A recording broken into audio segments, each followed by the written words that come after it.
Hey, everybody.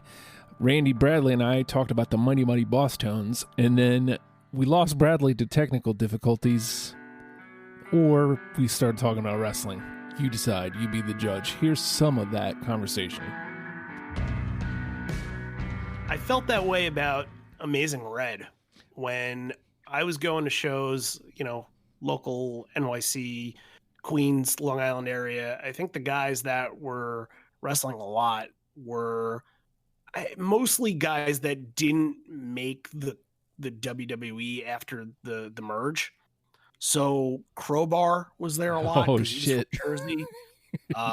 Bam Bam Bigelow wrestled all the time. I feel like I saw one of Bam Bam Bigelow or Chris Candido's last matches because they both passed away not too long after I went to some of those shows. Balls Mahoney was at every single one of those shows and was awesome. He was another person. He would sit there and he would talk to anybody. And he told us a story this one time about how he got stitches so many times that he got sick of having to go get stitched up. He started super gluing. Whoa. Yeah. Yeah. That's something. So like Guido, a lot of ECW, because ECW was Philly and New York, a lot of those guys came through, even kind of the unknown people and sort of the mid-carders like Kid Cash was there. But the one guy that sort of started from the bottom and was kind of in some of the undercard matches was the Amazing Red, and just a cruiserweight talent. And, I thought, hey, he's pretty small, but he's highly talented.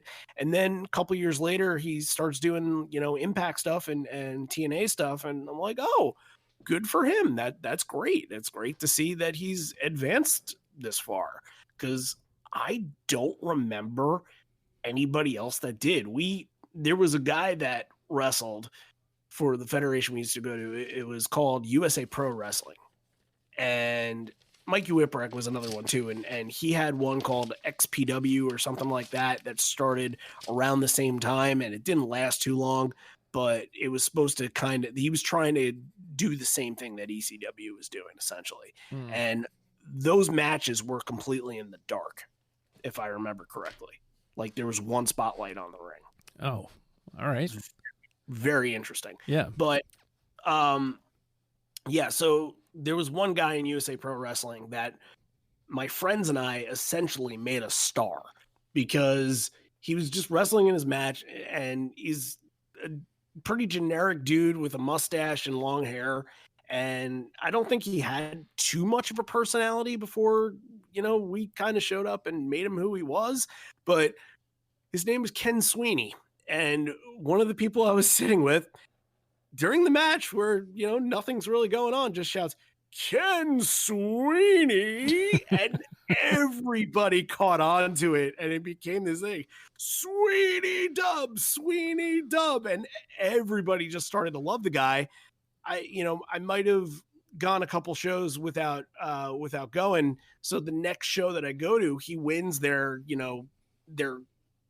equivalent to Intercontinental US title, basically because everybody is at this point is chanting for Sweeney. It had to have been that moment that, just from some dude in the crowd, just sarcastically saying Ken Sweeney, it made him in the local area, I suppose.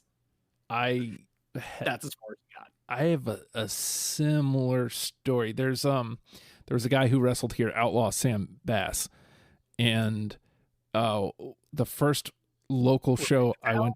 Outlaw Ron Bass? No relation. Just yoinked the name. He was an older gentleman, but he came out, and me and my friends start going, "Brokeback Mountain." Oh no.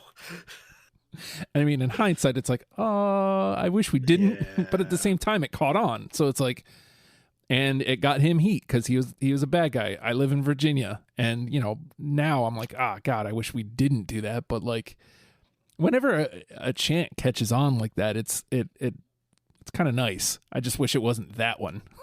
Right. Okay, so maybe it was the wrestling. Who knows? Randy and I discussing some people we got to see early on and, chants and cheers and whatnot. If you want to hear the rest of that conversation, some of it isn't wrestling related. That is After the Fact number 66. You can find that at patreon.com/ohhijustin, $1 a month. Gets you in the club, gets you through the door. And if you'd like to hear our conversation on Mighty Mighty Boss Tones, Deprogrammed is available on all podcast platforms.